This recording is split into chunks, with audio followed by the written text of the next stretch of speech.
وما ارسلناک الا مبشرا ونذیرا، اے نبی ہم نے نہیں بھیجا آپ کو مگر بشارت دینے والا اور خبردار کرنے والا بنا کر۔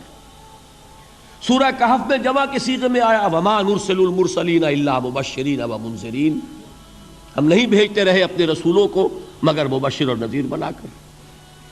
حضور کے بارے میں فرمایا انا ارسلناک شاہدا ومبشرا ونذیرا، جمع کے صیغے میں سورہ نساء میں فرمایا رسلا مبشرین ومنذرین لئلا یکون للناس علی اللہ حجۃ بعد الرسل وکان اللہ عزیزا حکیما۔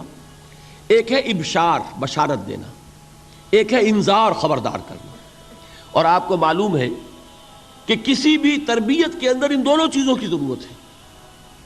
کبھی ایسا ہوتا ہے کہ ڈانٹ ڈپٹ کی ضرورت پیش آتی ہے، دھمکی کی ضرورت پیش آتی ہے، باز آ جاؤ، اپنے رویے کو درست کرو ورنہ پکڑ ہوگی، سزا ملے گی۔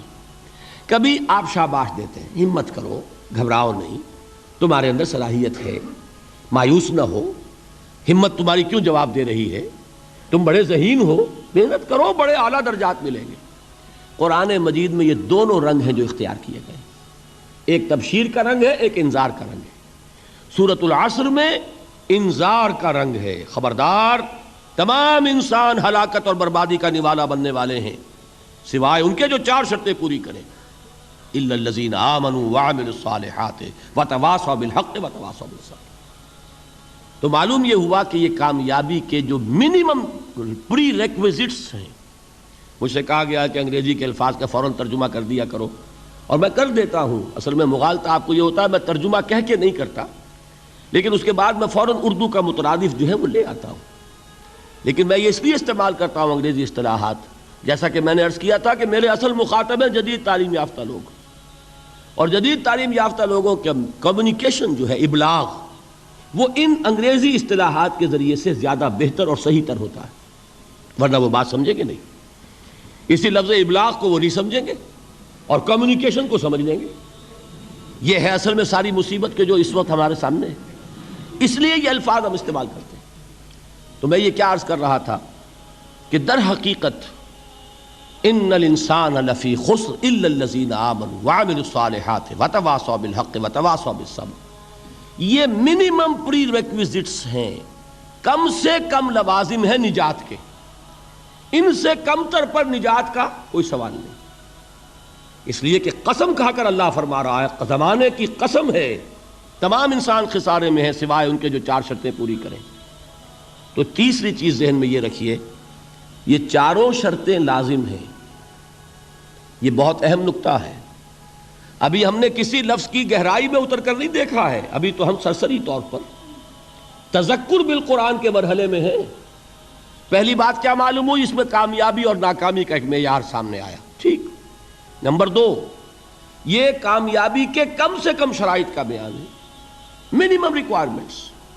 میں نے ایک مرتبہ ایچسن کالج لاہور میں جب تقریر کی سورۃ العصر پر، تو طلباء کے ذہن کی مناسبت کے اعتبار سے کہا کہ بھائی یہ فرسٹ ڈویژن کا بیان نہیں ہے، یہ تھرڈ ڈویژن میں کامیابی کا بیان ہے، اس سے کم تر پر فیلیور ہے، اس لیے کہ فرمایا گیا والعصر ان الانسان لفی خسر الا الذین آمنوا وعملوا الصالحات وتواصوا بالحق وتواصوا بالصبر۔ اسی کو میں نے اس وقت آپ کے سامنے رکھا کہ اس پر انذار کا رنگ ہے، خبردار کرنے کا انداز ہے، زجر کا، ڈانٹ ڈپٹ کا انداز ہے کہ اگر کامیابی چاہتے ہو تو یہ چار شرطیں پوری کرنی ہوں گی۔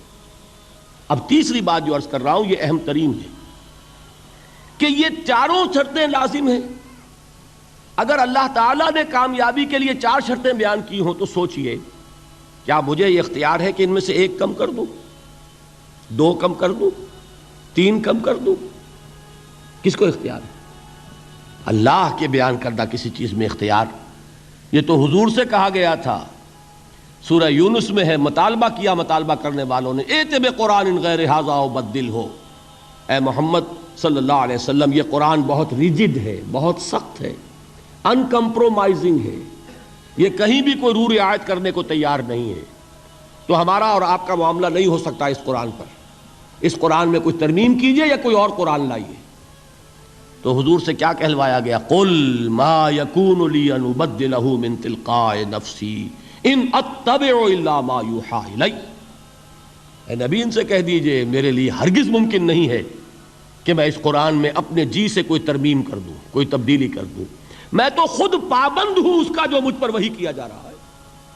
سب سے پہلے میں خود اس پر عمل کرنے والا، میں خود اس کا پابند ہوں. تو غور کیجئے، قرآن بیان کر رہا ہے کہ 4 شرطیں ہیں نجات کی، اور آپ کے دل میں یہ بات بٹھا دی گئی ہے کہ صرف کلمہ گو ہونا نجات کے لیے کافی ہے، صرف ایمان سے نجات ہو جائے گی. یہ بات جو ہے ذہن میں رکھیے، ایک نجات وہ ہے جو ہزار برس تک جہنم میں کوئلہ بننے کے بعد نجات ہو. میں اس نجات کی بات نہیں کر رہا. وہ نجات تو ملے گی یقیناً. جس شخص کے دل میں رائی کے دانے کے برابر بھی ایمان ہوگا، وہ اپنے اعمال کی، اپنے کرتوتوں کی سزا بھگت کر بالآخر جنت کے اندر داخل کیا جائے گا، جہنم سے نکالا جائے گا. اور نکالا جائے گا تو اس وقت حال کیا ہوگا؟ جیسے جلا ہوا کوئلہ، اس کے سوا کچھ نہیں. حدیث میں اس کی شرح آئی ہے. لیکن یہ نجات نہیں. نجات وہ کہ جو اللہ تعالیٰ میدان حشر ہی میں ہماری مغفرت کا اعلان فرمائے، اللہ تعالیٰ اول وہلے میں ہمیں جنت میں داخل فرمائے. اس نجات کی بات کر رہا ہوں. وہ نجات جان لیجئے محض کلمہ گو ہونے کی بدولت نہیں ملے گی. اس نجات کے لیے شرط اول ایمان، شرط دوم عمل صالح، شرط ثالث تواصی بالحق، اور چوتھی شرط تواصی بالصبر. یہ قرآن کا بیان ہے، یہ کسی انسان کا کلام نہیں ہے کہ اس میں ترمیم کی جا سکے. 4 شرطیں پوری ہوں گی تو نجات ہوگی. اور اگر ان میں سے کوئی ایک، میں اس کی ایک سادہ سی مثال بھی دیا کرتا ہوں، بہت سمپل. سادہ مثالوں سے بات واضح ہو جایا کرتی ہے.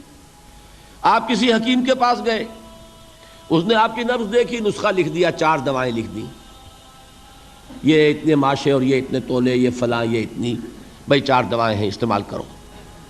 اب آپ نے آیا ایک اس میں سے نکال دی، 3 رکھ لی، یا 2 نکال دی، 2 استعمال کر لی، تو یہ نسخہ اب کس کا کہلائے گا؟